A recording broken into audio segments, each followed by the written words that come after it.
Mesdames, Messieurs, aujourd'hui, nous allons donc faire ce séminaire sur le dispositif TADIMPA. Le rapport présente l'étude scientifique du dispositif TADIMPA basé sur l'effet Roy-Mézélé, un phénomène d'ordre subaquantique qui permet en fait la manifestation directe et mesurable de cette énergie du point zéro du vide quantique.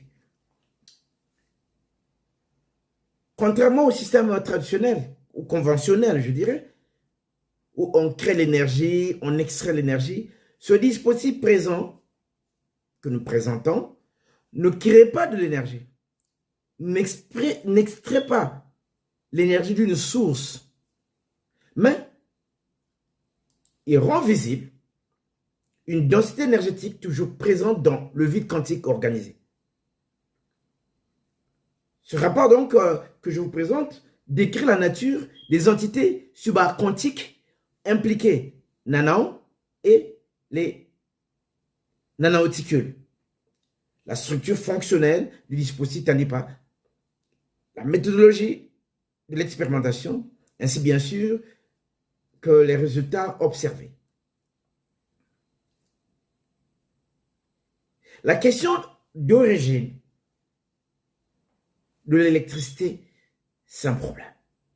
Donc, la question de l'origine et de la stabilité de l'énergie dans l'univers pose encore aujourd'hui des limites à la physique classique et quantique. L'effet Roy-Mézélé, par son caractère fondamentalement subaquantique, propose un changement de paradigme. Il ne s'agit pas d'extraire ni de transformer, mais de manifester une énergie déjà présente, et cela grâce à une structure organisée et catalytique que nous appelons bien sûr le dispositif TADIMPA. Je demanderai ce dispositif que je voulais bien que ça soit clair. C'est un dispositif simple qu'on utilise, mais en l'utilisant et en mettant un nombre donné selon les besoins, on branche ce câble juste. Il y a un point ici pour être sûr comment. On arrive à avoir la capacité suffisante pour pouvoir permettre que le dispositif fonctionne et le dispositif fonctionne. Donc, ce dispositif TADIMPA, du point de vue théorique, nous sommes au niveau subaquantique. Dans le niveau subaquantique, un niveau défini comme plus fondamental que le niveau subatomique. Parce qu'aujourd'hui, on parle du niveau subatomique. On est dans les quarks et les gluons. Mais on ne parle pas de quarks, on ne parle pas des gluons. Alors que les quarks et les gluons sont les briques ultimes, bien sûr, reconnues en physique des particules. L'effet Roy-Mézélé révèle une dynamique plus profonde, celle des nanons ou infinitons, des entités inséparables formant des flux énergétiques primordiaux et des nanoparticules, on retient ce mot-là, nanoparticules, catalyseurs organisateurs de ces flux. Donc, on descend à un niveau qui n'est pas séparable. C'est-à-dire, les nanons ou les infinitons, on ne peut pas les séparer. C'est un tout dans un tout. C'est la matière avant la matière. Et ensemble avec les nanoparticules, qui est un catalyseur, donc c'est celui qui retient ce monde-là, permettent un certain nombre de choses. Donc je dis bien que le niveau atomique ou les quarks et les gluons, c'est vrai. Mais plus bas, nous avons ce que nous appelons les nanons ou infinitons. coordonnés, catalysés par les nanoparticules. Donc les gluons et les quarks ne sont plus les éléments fondamentaux de la nature. On peut descendre un peu plus bas. Pourquoi? Parce qu'au niveau de protons et des gluons, on a des réactions. On peut rentrer, si on rentre dans le subatomique, il y a des réactions. On prend des nanos structurés au niveau atomique, on verra les réactions. On verra les choses se transformer. Parce que c'est des choses qu'on peut compter. C'est des choses qu'on peut voir.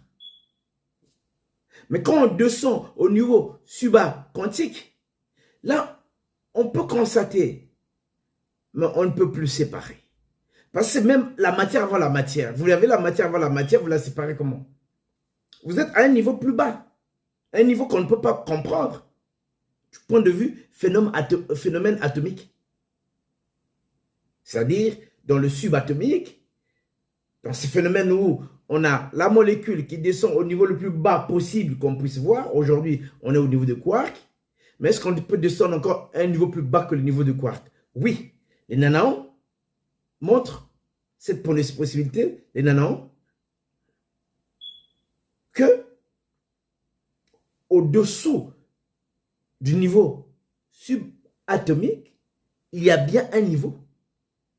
C'est ce niveau-là qui nous permet de comprendre l'énergie du vide plein. Parce qu'avec le subatomique,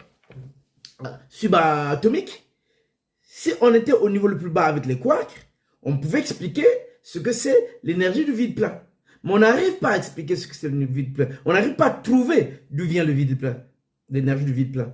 Mais avec le niveau que nous décrivons, qui est un niveau plus bas que le niveau subatomique, ce qui est le niveau subaquantique, nous arrivons à démontrer que l'énergie du vide plein est là où nous sommes. Donc les nanos sont des entités subaquantiques inséparables et toujours présents sous forme de l'énergie, du flux énergétique. Je reprends, les nanos sont des entités subaquantiques inséparables et toujours présents sous forme de flux énergétique. Ils ne sont ni créés ni détruits, mais forment la matière avant la matière. Les quarks, les gluons et les autres particules visibles sont des manifestations secondaires de ces structures plus profondes. Les nanoparticules. Les nanoparticules sont des agents catalytiques. Ce sont elles qui, en interagissant avec les nanos et les nanostructures, permettent la manifestation mesurable de l'énergie du point zéro sans que elles-mêmes se détruisent, se séparent. Sans les nanoparticules, l'énergie reste présente, mais n'agit que comme base de création de la matière et non comme énergie utilisable. C'est-à-dire, il y a toujours l'énergie partout. Là, nous sommes, il y a l'énergie. Mais si on ne met pas, s'il n'y a pas les nanoparticules dans les conditions prévues, l'énergie ne peut pas se manifester. Là, j'ai l'énergie, je peux la serrer, parce que là-dedans, quand je fais comme ça, j'ai de l'énergie à l'intérieur. Mais il faut que je le mette dans des conditions qui viennent. Il faut que je mette la température, la pression, il faut que je mette ce qui convient. En ce moment, on verra la manifestation, là sortira l'énergie qu'on peut utiliser. Source d'énergie électrique. Mais si je ne fais pas ça, j'ai une énergie mais qui est différente. Donc, disons que non, il y a, sans la nanoparticule, l'énergie reste présente, mais n'agit que comme base de création de la matière et non comme énergie utilisable. Parce que si je prends de la banane, je la mets ici, ça me produit des insectes un peu volants. Et si je prends la banane, je la mets dans d'autres conditions, ça me crée des vers de terre, des choses comme ça. Ça veut dire que j'ai pu prendre mon énergie, mais mise dans des conditions qui ne permettent pas la production d'énergie, mais la production des insectes. Parce que de l'énergie du vide plein vient toute chose, c'est-à-dire de l'énergie du point zéro viennent le fer, le bois, les animaux, etc. L'animal qui se reproduit est un animal qui a été produit au départ avec la fonction de se reproduire. Mais il est possible que dans un coin où il n'y a rien, qu'un animal sorte. Le même animal peut sortir. Parce que vu que les conditions dans lesquelles l'animal, par rapport à l'énergie du point zéro, puisse être réuni pour que l'animal que nous voulons sorte. C'est pourquoi c'est de l'eau qui sort beaucoup de choses. Ce ne sont pas les bactéries. L'eau n'a pas de bactéries. Ça, c'est un autre problème. Les biologistes vont débattre dessus. Mais nous sommes convaincus que de l'énergie du vide plein viennent ces choses-là. Ce ne sont pas des bactéries. Il faut comprendre à quel niveau nous sommes. L'effet roi des Misel ou l'effet roi Misel est un phénomène dans lequel, au sein d'un système organisé Talimpia, l'interaction nano-articule rend l'énergie du point zéro directement exploitable sous forme du courant électrique continu, stable et propre. C'est ça l'effet roi Misel. En fait, c'est l'effet où on rapproche deux fers de plus proche et de là, on trouve de l'énergie. Il faut faire ça. C'est l'effet Casimir. L'effet Casimir stipule que en rapprochant deux fers, il y a attraction. L'effet Roi-Mézélé stipule qu'en rapprochant deux fers, il y a production d'énergie mesurable et utilisable. Casimir avait raison. Mézélé le démontre. Matériel et méthodologie. Le dispositif expérimental module Talimpia assemblé avec des mbanza matériaux. Les mbanza matériaux sont des métaux choisis pour pouvoir travailler. Fonctionnement.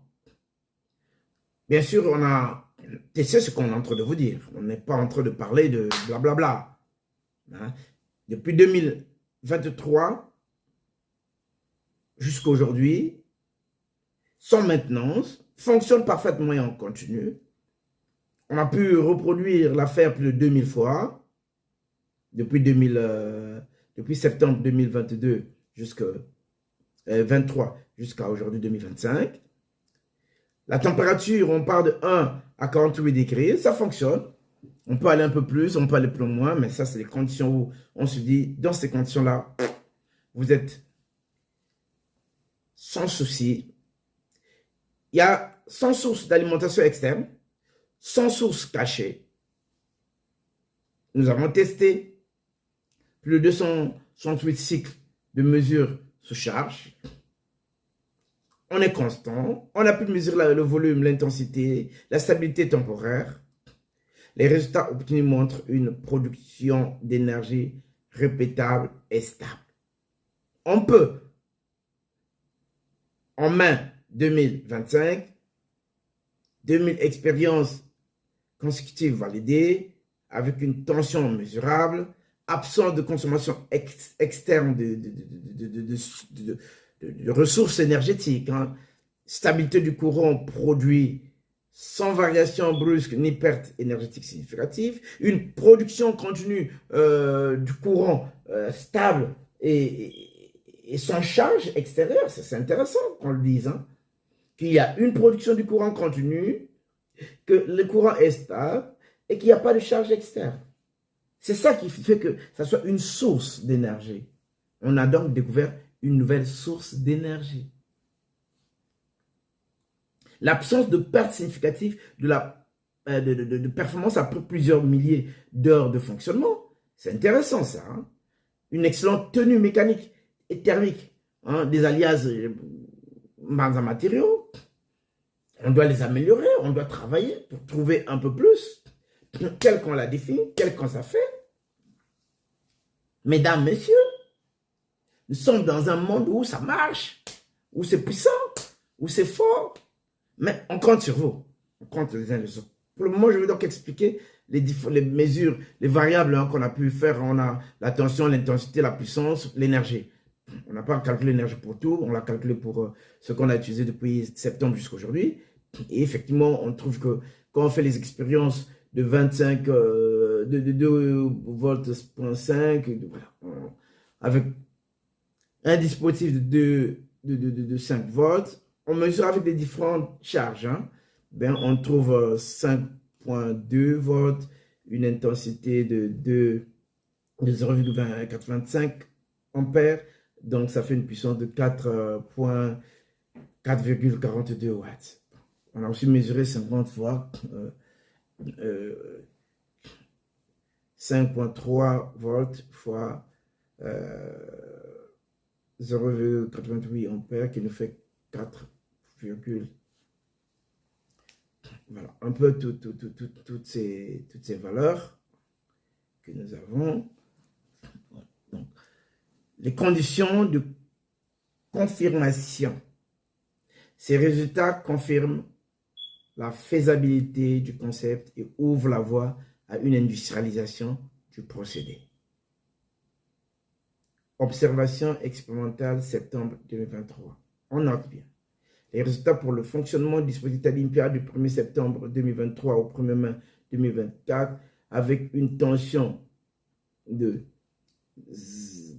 2,5 et un courant de 0,02. La puissance observée est de 0,024 watts. 24 milliwatts. L'énergie totale produite est de 1 286 748,8 joules, soit environ 1,6 mégajoules. Et alors que les tests réalisés depuis septembre 2023 sur les différents dispositifs Tadimpia, des unités cellulaires énergétiques en série,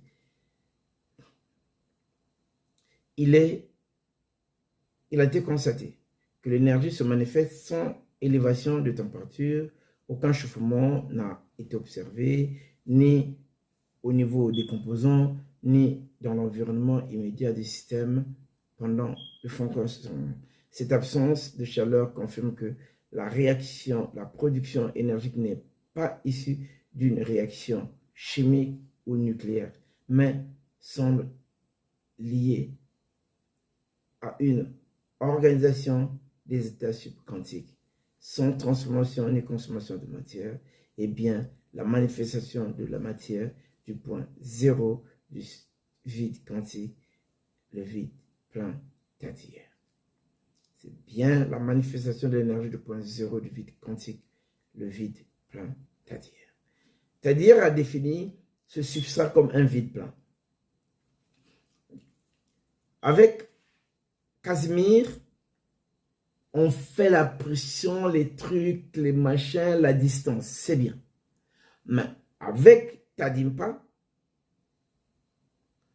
c'est une structure que nous appelons vide plein Tadier, dans le réservoir, dans ce dispositif du réservoir, la chambre quantique est faite de façon que les conditions soient réunies et qu'il y ait toujours de l'énergie produite, mais à l'infini. C'est ça qui devient intéressant. On a l'énergie produite, c'est à l'infini, c'est propre et c'est constant. C'est mesurable, utilisable au niveau de n'importe qui. Là, on se dit, oui, c'est intéressant. Donc, ah, regardez la bête de diabète.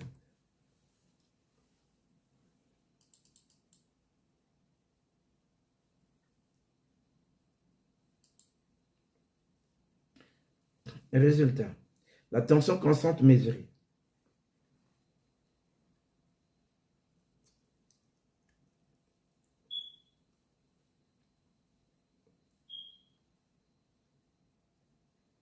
Nous allons maintenant parler des résultats. La tension constante mesurée 5 volts à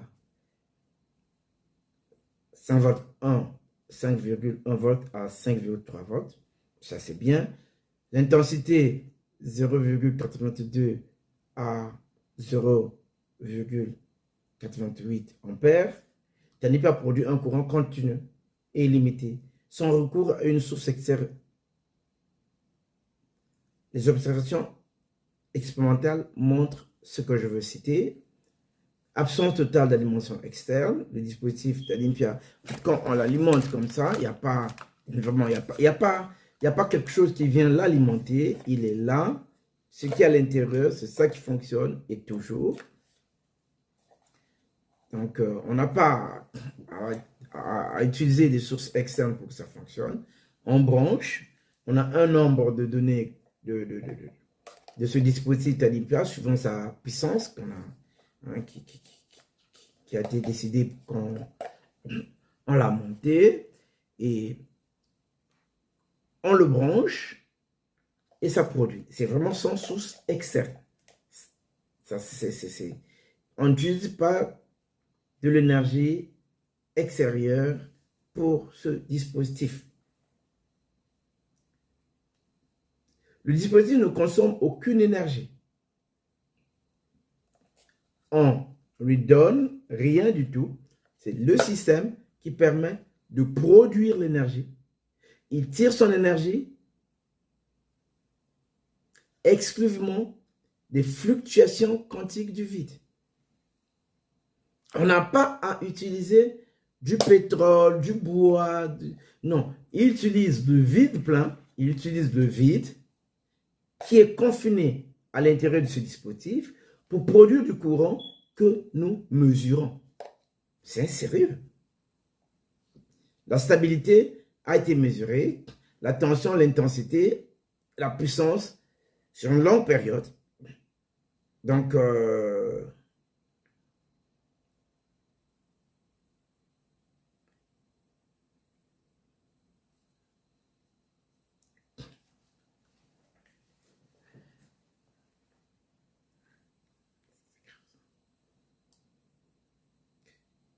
reproductibilité et remarque. Les tests ont été faits plus de 630 fois.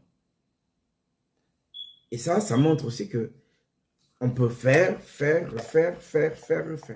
Donc, on n'a pas de souci dessus. Optimisation par contrôle de pression. Bien sûr, il y a un problème de pression. La régulation précise sur la pression pendant la fabrication a permis d'éliminer la chute de tension, aussi assurant ainsi les performances optimales. Ça, c'est les alliages, leur interaction choisie pour leur résistance et leur coefficient d'isolation optimale, c'est s'avérer déterminante pour la conversion efficace de l'énergie issue du vide. On peut aussi parler de ces résultats par rapport à l'effet Roy-Misélé, hein, parce que c'est de l'effet Roy-Misélé qu'il y a manifestation. Donc les résultats confirment que l'effet Roy-Misélé permet la manifestation directe de l'énergie du vide, l'énergie du point zéro, de manière stable, reproductible et mesurable. Bien sûr, elle est, comme j'ai dit, c'est une énergie continue, propre, stable, reproductible, mesurable, CO2 0. Le niveau subaquantique exploré ici ouvre une voie à une nouvelle compréhension de la physique fondamentale, où la matière est secondaire par rapport à l'organisation énergétique invisible. Les résultats obtenus avec Tanipa ouvrent une nouvelle perspective dans le domaine de l'énergie quantique. Les points clés à souligner par rapport à tout ce que nous avons fait nous pouvons dire, il y en a plusieurs. Hein. On va parler d'abord de la validation de l'arbre de l'absence de source d'énergie cachée. On n'a pas utilisé de source d'énergie cachée. Les contrôles rigoureux ont démontré que le dispositif ne consomme aucune énergie externe. Vous achetez, vous mettez chez vous, vous n'avez pas à chercher encore de l'énergie. Une fois que vous les avez, vous le branchez, comme je dis, c'est aussi simple. Hein? C'est aussi simple. Le produit est là, vous branchez et vous avez l'énergie. Bien sûr, vous utilisez un certain nombre de ceci. Vous le mettez sur un dispositif, il suffit de brancher et vous avez l'énergie que vous consommez sans plus rien faire. Bien sûr, vous payez les impôts à l'État. Vous voyez par rapport aux règles dans votre pays comment ça fonctionne. L'exploitation des fluctuations quantiques. Donc, les résultats suggèrent que le vide renferme de l'énergie exploitable, accessible grâce à des contrôles précis dans la fabrication du dispositif. Bien sûr, l'énergie est là, mais il faut que nous puissions construire un dispositif qui est capable de pouvoir conserver l'énergie, d'abord de pouvoir la récupérer, la faire manifester et la conserver pour la distribuer. Donc,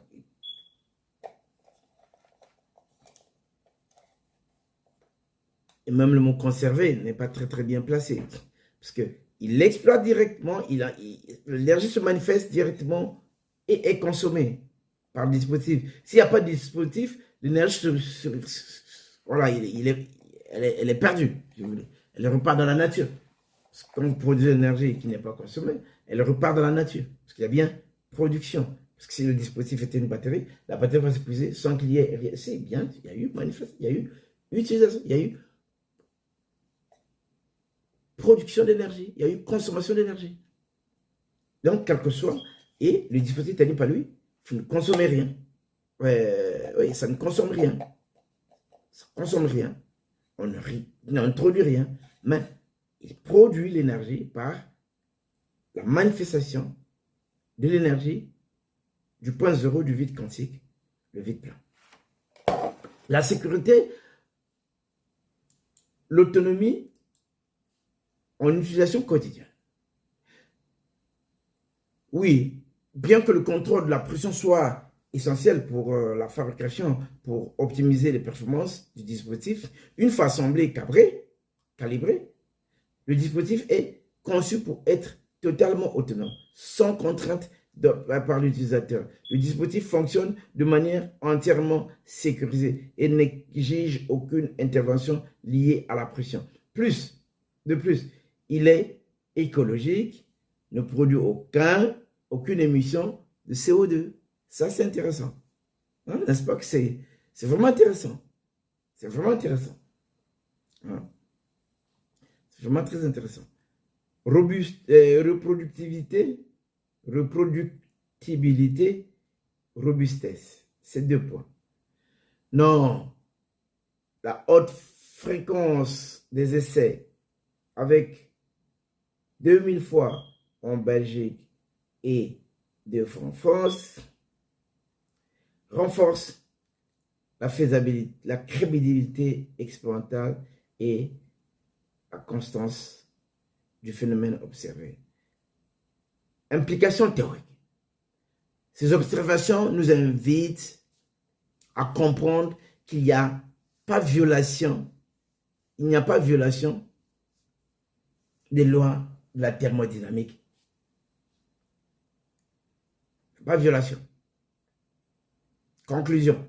Le dispositif thermique fondé sur l'effet Roi-Miseli rend possible l'utilisation concrète de l'énergie du point zéro grâce à l'organisation subaquantique des nanons catalysés par des nanoparticules. Il s'agit d'une révolution scientifique et technologique majeure qui permet d'envisager un avenir énergique illimité, propre et autonome. Ça, c'est plaisir. C'est-à-dire, vous êtes content de trouver que le monde où vous vivez va avoir une énergie qui est illimitée, propre est autonome. C'est-à-dire vous avez votre énergie chez vous, vous avez tout branché, vous dormez, vous n'avez plus à réfléchir. Vous dormez, l'énergie du vide quantique, l'énergie du point zéro du vide quantique, le vide plein, est là, vous console, vous chauffe, vous refroidit selon les périodes, vous nourrit quand il faut préparer. On n'a plus besoin de, je ne sais pas, l'État organisera les choses pour qu'on puisse continuer à fonctionner parce qu'il faut payer les courants, il faut payer les routes, il faut payer, enfin, il y a des dispositifs. Je parle du courant du dehors. Il faut bien qu'il y ait des lampes pour les routes, etc. Ça, c'est l'État qui organise. Mais du point de vue scientifique, nous avons trouvé la solution et nous sommes ensemble avec vous. Mazayer, la technologie que nous avons expliquée, c'est la technologie TADIR. T-A-D-I-E-R-A-I-R-E,